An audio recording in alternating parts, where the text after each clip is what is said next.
जय हिंद दोस्तों। Sitamarhi education YouTube channel पे आप सभी का स्वागत है। आज हम पढ़ेंगे ज्योग्राफी यानी कि भूगोल। यह ज्योग्राफी का पार्ट 3 वीडियो है। इससे पहले का वीडियो अगर आप नहीं देखे हैं तो जाके देख लीजिए, डिस्क्रिप्शन में लिंक दिया गया है। तो दोस्तों आज का हमारा टॉपिक है सौरमंडल यानी कि सोलर सिस्टम। और ये जो सोलर सिस्टम हम पढ़ेंगे सौरमंडल, इसको हम 2 वीडियो में पढ़ेंगे, जो कि एक वीडियो आपका कल आएगा। तो चलिए बढ़ते हैं आगे की ओर। सबसे पहले जानेंगे सौरमंडल होता क्या है। सौरमंडल क्या होता है तो देख लेते हैं। सूर्य के चारों ओर चक्कर लगाने वाले विभिन्न ग्रहों, क्षुद्र ग्रहों, धूमकेतुओं, उल्काओं तथा अन्य आकाशीय पिंडों के समूह को सौरमंडल कहते हैं। सौरमंडल को इंग्लिश में सोलर सिस्टम कहते हैं। तो सौरमंडल किसे कहते हैं? सूर्य के चारों ओर चक्कर लगाने वाले विभिन्न ग्रहों, क्षुद्र ग्रहों, धूमकेतुओं, उल्काओं तथा अन्य आकाशीय पिंडों के समूह को सौरमंडल कहते हैं। सौरमंडल के समस्त ऊर्जा का स्रोत भी सूर्य ही है। सौरमंडल का समस्त ऊर्जा का स्रोत कौन सा है? तो सौरमंडल के समस्त ऊर्जा का स्रोत सूर्य है। और प्लेनेमस सौरमंडल से बाहर बिल्कुल एक जैसे दिखने वाले जुड़वा पिंडों का समूह है। प्लेनेमस क्या है? जुड़वा पिंडों का समूह है। आगे देखेंगे सन यानी कि सूर्य। सूर्य क्या है? सूर्य सौरमंडल का प्रधान है। यह हमारी मंदाकिनी यानी कि दूध मेखला के केंद्र से लगभग 30,000 प्रकाश वर्ष की दूरी पर एक कोने में स्थित है। सूर्य जो है सौरमंडल का प्रधान है। यह हमारी मंदाकिनी दूध मेखला के केंद्र से लगभग 30,000 प्रकाश वर्ष की दूरी पर एक कोने में स्थित है। यह दुग्ध मेखला मंदाकिनी के केंद्र के चारों ओर 250 किलोमीटर प्रति घंटे की गति से परिक्रमा कर रहा है। यह दुग्ध मेखला मंदाकिनी के केंद्र के चारों ओर, सूर्य जो है वो दुग्ध मेखला मंदाकिनी के केंद्र के चारों ओर कितने किलोमीटर प्रति घंटा की आवर्त से? तो 250 यानी कि 250 किलोमीटर प्रति घंटा की आवर्त से परिक्रमा कर रहा है। इसका परिक्रमण काल जो है दुग्ध मेखला के केंद्र के चारों ओर एक बार घूमने में लगा समय कितना है? 25 करोड़ यानी कि 250 मिलियन वर्ष है, जिसे ब्रह्मांड वर्ष इंग्लिश में बोले तो कॉस्मोस ईयर कहते हैं। कॉस्मोस ईयर जो है 250 मिलियन वर्ष लगता है, जिसे ब्रह्मांड वर्ष कहते हैं। दुग्ध मेखला के केंद्र के चारों ओर एक बार घूमने में सूर्य का जो समय लगता है वो कितना लगता है? तो 25 करोड़ यानी कि 250 मिलियन वर्ष, जिसे ही ब्रह्मांड वर्ष कहते हैं। सूर्य अपने अक्ष पर जो है किस दिशा में घूमता है? तो पूर्व से पश्चिम की ओर घूमता है। सूर्य जो है अपने अक्ष पर पूर्व से पश्चिम की ओर घूमता है। सूर्य एक गैसीय गोला है जिसमें हाइड्रोजन 71% और हीलियम जो है 26.5% और अन्य तत्व जो है 2.5% सूर्य के अंदर होता है। सूर्य का केंद्रीय भाग जो है क्रोड कहलाता है। सूर्य का केंद्रीय भाग क्या कहलाता है? क्रोड, जिसे इंग्लिश में कोर कहते हैं। और इसका जो ताप होता है, सूर्य के केंद्रीय भाग का तापमान, वो 1.5 × 10⁷ डिग्री सेंटीग्रेड होता है तथा सूर्य के बाहरी सतह का जो तापमान होता है वो 6000 डिग्री सेंटीग्रेड होता है। ओके, सूर्य का केंद्र का तापमान कितना होता है? तो 1.5 × 10⁷ डिग्री सेंटीग्रेड और वहीं उसके बाहरी सतह का जो तापमान होता है वो 6000 डिग्री सेंटीग्रेड होता है। और सूर्य में सबसे अधिक मात्रा में कौन सी गैस पाया जाता है? तो हाइड्रोजन पाया जाता है। कितना परसेंट? तो 71% पाया जाता है। ओके, आगे बढ़ेंगे। हैंस बेथ ने बताया कि 10⁷ डिग्री सेंटीग्रेड ताप पर सूर्य के केंद्र पर 4 हाइड्रोजन नाभिक मिलकर एक हीलियम नाभिक का निर्माण करता है। अर्थात सूर्य के केंद्र पर नाभिकीय संलयन होता है, जो सूर्य की ऊर्जा का स्रोत है। सूर्य की ऊर्जा का स्रोत क्या है? तो हैंस बेथ ने जो है बताया था कि 10⁷ डिग्री सेंटीग्रेड ताप पर सूर्य के केंद्र पर जो है 4 हाइड्रोजन नाभिक मिलकर एक हीलियम नाभिक का निर्माण करता है। ओके, अर्थात सूर्य के केंद्र पर जो है इस प्रकार नाभिकीय संलयन होता है, जो कि सूर्य की ऊर्जा का स्रोत है। आगे देखेंगे, सूर्य की दीप्तिमान सतह को प्रकाश मंडल यानी कि फोटोस्फीयर कहते हैं। फोटोस्फीयर यानी कि प्रकाश मंडल किसे कहते हैं? तो सूर्य की जो दीप्तिमान सतह को प्रकाश मंडल कहते हैं। और प्रकाश मंडल के किनारे प्रकाश नहीं होते। ओके, प्रकाश मंडल के किनारे प्रकाश नहीं होते क्योंकि सूर्य का वायुमंडल प्रकाश का अवशोषण कर लेता है। इसे वर्णमंडल कहते हैं। और वर्णमंडल का जो कलर होता है वो कौन सा कलर होता है, यानी कि रंग, तो लाल होता है। वायुमंडल प्रकाश का अवशोषण कर लेता है, जिसके कारण जो है प्रकाश मंडल के किनारे प्रकाश नहीं होता है, क्योंकि क्या होता है, सूर्य जो है वायुमंडल का प्रकाश अवशोषण कर लेता है। और इसे क्या कहते हैं, ये पूरी घटना को वर्णमंडल कहते हैं, इंग्लिश में क्रोमोस्फेयर। और इसका जो रंग होता है वो किस रंग का होता है, तो लाल होता है। आगे देखेंगे, सूर्य ग्रहण के समय सूर्य के दिखाई देने वाले भाग को सूर्य किरीट, जिसे इंग्लिश में कोरोना कहते हैं। सूर्य ग्रहण के समय जो है सूर्य दिखाई देता है, उसे क्या कहते हैं, सूर्य किरीट। इंग्लिश में इसे ही कोरोना बोला जाता है। और कोरोना एक डिजीज का भी नाम है जो अभी वैश्विक महामारी बन चुका है। यह सूर्य का बाह्यतम परत है। सूर्य किरीट जो है सूर्य का बाह्यतम परत है, यानी कि बाहरी का परत है। और सूर्य किरीट एक्सरे उत्सर्जित करता है। सूर्य किरीट यानी कि कोरोना जो है क्या उत्सर्जित करता है, एक्सरे उत्सर्जित करता है। इसे ही सूर्य का मुकुट कहा जाता है। सूर्य का मुकुट किसे कहा जाता है, तो सूर्य किरीट को। और पूर्ण सूर्य ग्रहण के समय सूर्य किरीट से प्रकाश की प्राप्ति होती है। सूर्य किरीट से प्रकाश की प्राप्ति कब होती है, तो पूर्ण सूर्य ग्रहण के समय। और वहीं बात कर ले अगर सूर्य की उम्र की, तो इसकी जो उम्र है वो 5 बिलियन वर्ष है। कितनी है, सूर्य की उम्र 5 बिलियन वर्ष। तो भविष्य में सूर्य द्वारा ऊर्जा देते रहने का समय जो है 10 के पावर 11 वर्ष है। कितना है, भविष्य में सूर्य द्वारा ऊर्जा देते रहने का समय 10 के पावर 11 वर्ष। आगे देखेंगे, सूर्य के प्रकाश को पृथ्वी तक पहुंचने में जो है 8 मिनट 16.6 सेकेंड का समय लगता है। सूर्य के प्रकाश जब पृथ्वी पर पहुंचती है तो इस अंतराल में जो समय लगता है वो कितना लगता है, 8 मिनट 16.6 सेकेंड का समय लगता है। और सौर ज्वाला को उत्तरी ध्रुव पर ऑरोरा बोरियालिस और दक्षिणी ध्रुव पर जो है ऑरोरा ऑस्ट्रेलिस कहते हैं। ओके, देखेंगे आगे। अब थोड़ा जानेंगे ब्रह्मांड के बारे में। जो हमारा बदलता दृष्टिकोण है, यानी कि समय के दर समय बदलने पर हमारा जो ब्रह्मांड के लिए दृष्टिकोण बदल रहा है, उसके बारे में थोड़ी हम चर्चा करेंगे। तो इसमें हम देखेंगे कि प्रारंभ में जो है पृथ्वी को संपूर्ण ब्रह्मांड का केंद्र माना जाता था। ओके, प्रारंभ में संपूर्ण ब्रह्मांड का केंद्र किसे माना जाता था, तो पृथ्वी को ही संपूर्ण ब्रह्मांड का केंद्र माना जाता था, जिसकी परिक्रमा सभी आकाशीय पिंड विभिन्न कक्षाओं यानी कि ऑर्बिट में करते थे। प्रारंभ में पृथ्वी को ही संपूर्ण ब्रह्मांड का केंद्र माना जाता था और इसकी ही परिक्रमा सभी आकाशीय पिंड विभिन्न कक्षाओं यानी कि डिफरेंट ऑर्बिट में करते थे। इसे जो है भूकेंद्रीय सिद्धांत यानी कि जियोसेंट्रिक थ्योरी कहा गया है। जियोसेंट्रिक थ्योरी क्या कहा गया, किसे कहा गया, ये समझ गए। और जियोसेंट्रिक थ्योरी का जो प्रतिपादन है वो किसने किया है, तो मिस्र यूनानी खगोल शास्त्री कालिडियस टोल्मी ने 140 ईस्वी में किया है। कब किया है, तो 140 ईस्वी में किया है। किसने, तो कालिडियस टोल्मी ने। किसका, जियोसेंट्रिक थ्योरी यानी कि भूकेंद्रीय सिद्धांत का प्रतिपादन मिस्र यूनानी खगोल शास्त्री कालिडियस टोल्मी ने 140 ईस्वी में किया था। इसके बाद अगर बात कर ले तो पोलैंड के खगोल शास्त्री निकोलस कोपरनिकस, कौन, पोलैंड के खगोल शास्त्री निकोलस कोपरनिकस ने 1473 से 1543 यानी कि इनका जो जन्म हुआ था निकोलस कोपरनिकस का वो 1473 ईस्वी में हुआ था। और वहीं इनकी मृत्यु की बात करें तो 1543 ईस्वी में इनकी मृत्यु हुई थी। ने यह दर्शाया है, कौन, निकोलस कोपरनिकस ने यह दर्शाया है कि सूर्य के ब्रह्मांड के केंद्र पर तथा इसकी परिक्रमा करते हैं। निकोलस कोपरनिकस ने यह दर्शाया कि सूर्य ब्रह्मांड के केंद्र पर है तथा इसकी परिक्रमा करते हैं, अतः सूर्य विश्व या ब्रह्मांड का केंद्र बन गया। इसे ही सूर्य केंद्रीय सिद्धांत यानी कि हेलियोसेंट्रिक थ्योरी कहा गया है। हेलियोसेंट्रिक थ्योरी यानी कि सूर्य केंद्रीय सिद्धांत किसके द्वारा दिया गया है, तो निकोलस कोपरनिकस के द्वारा। ये कहाँ के थे, तो पोलैंड के एक खगोल शास्त्री थे। ओके, इन्हीं के द्वारा दर्शाया गया कि सूर्य ब्रह्मांड के केंद्र पर है तथा ग्रह इसकी परिक्रमा करते हैं। किसके द्वारा ये बात बताया गया, तो निकोलस कोपरनिकस के द्वारा। ये बात आप ध्यान रखिएगा। ओके, बढ़ते हैं आगे की ओर। 16वीं शताब्दी में टाइकोब्रो के सहायक जोहानेस केपलर, और जोहानेस केपलर का जो जन्म हुआ था वो 1571 में और मृत्यु 1630 ईस्वी में हुआ था, ने ग्रहीय कक्षाओं के नियमों की खोज की, परंतु इसमें भी सूर्य को ब्रह्मांड का केंद्र माना गया।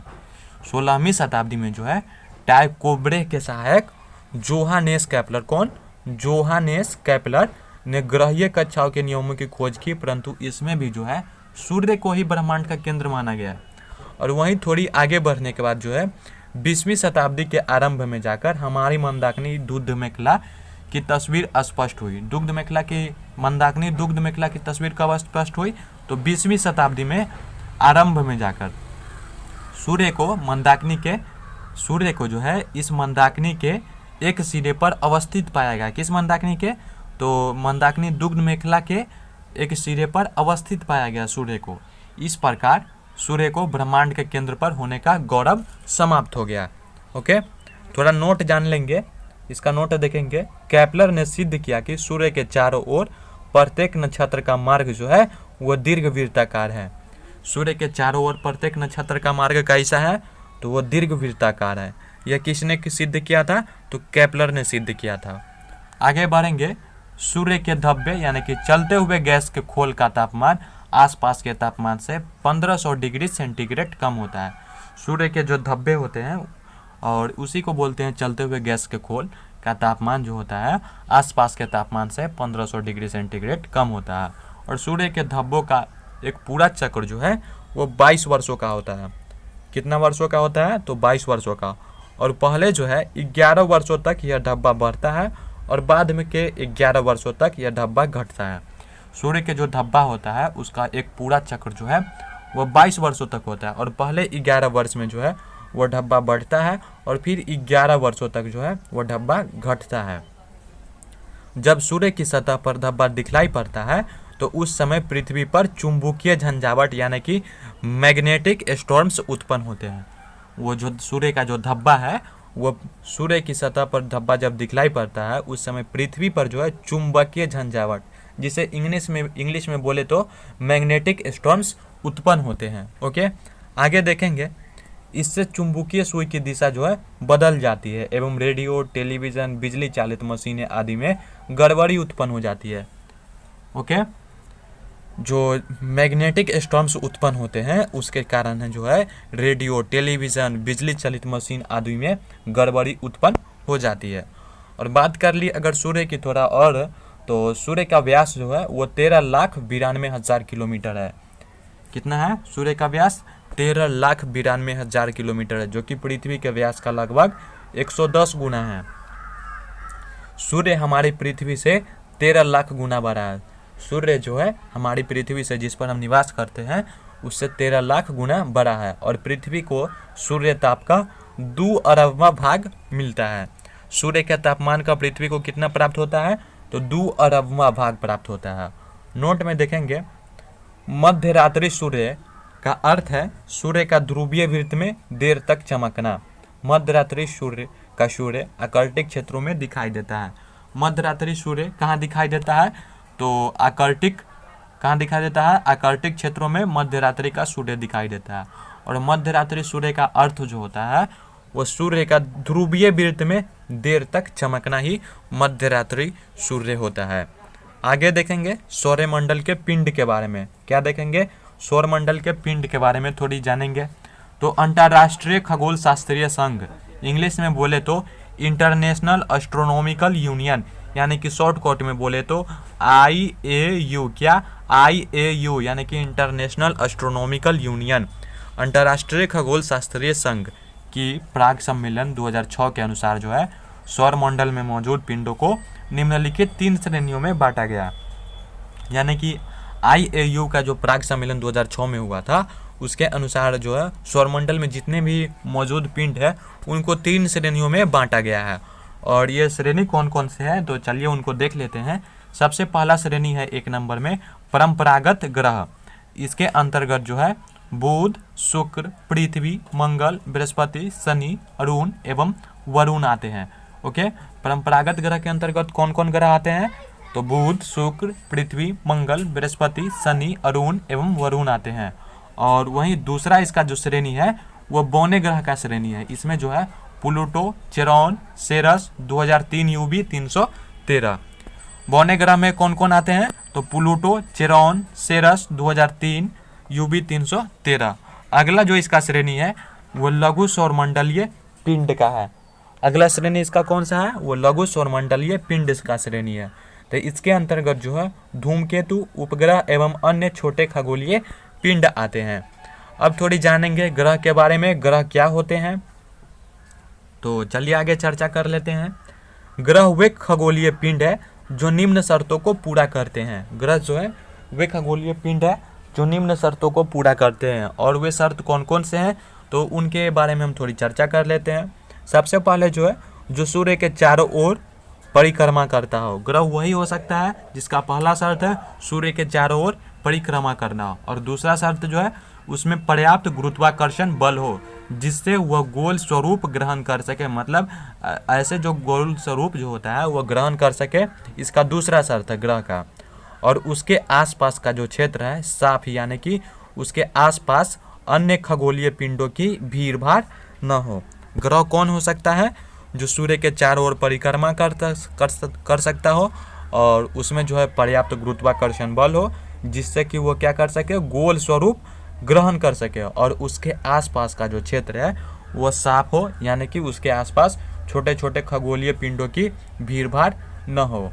ग्रहों की उपयुक्त परिभाषा जो है INU की प्राग सम्मेलन अगस्त 2006 में तय की गई है। यह परिभाषा जो है ग्रह की वो किसके द्वारा तय की गई है तो INU के द्वारा। यह परिभाषा जो है INU की प्राग सम्मेलन अगस्त 2006 ईस्वी में तय की गई है। और ग्रहों की इस परिभाषा के आधार पर यम किसको बोला जाता है, प्लूटो का ही हिंदी नाम यम है। ये याद रखिएगा, आपको शायद बहुत से लोग जानते भी होंगे या बहुत से लोग नहीं भी जानते होंगे, तो ये याद रखिएगा, प्लूटो का ही हिंदी नाम क्या है, यम है। ग्रहों की इस परिभाषा के आधार पर जो है यम यानी कि प्लूटो को ग्रह की श्रेणी से निकाल दिया गया। फलस्वरूप परंपरागत ग्रहों की संख्या 9 से घटकर 8 रह गई। पहले जो है 2006 से पहले परंपरागत ग्रहों की संख्या कितनी थी तो 9 थी, जबकि वर्तमान में अगर ग्रहों की संख्या बात कर ले तो वह 8 है। कितनी है, 8 है। यम को जो है बौने ग्रह की श्रेणी में रखा गया है।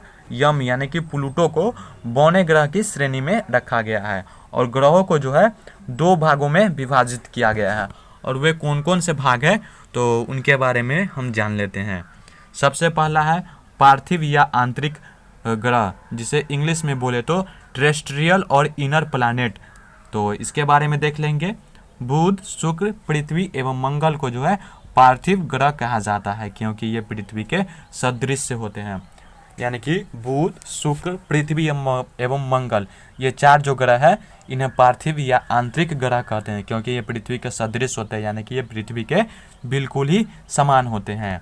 आगे देखेंगे 2 नंबर में दूसरा भाग जो है वो बृहस्पति या बाह्य ग्रह है, जो कि आउटर प्लैनेट।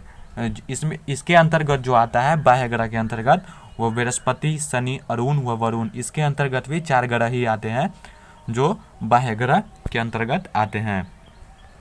आगे देखेंगे मंगल, बुध, बृहस्पति, शुक्र एवं शनि, इन 5 ग्रहों को जो है नंगी आंखों से देखा जा सकता है।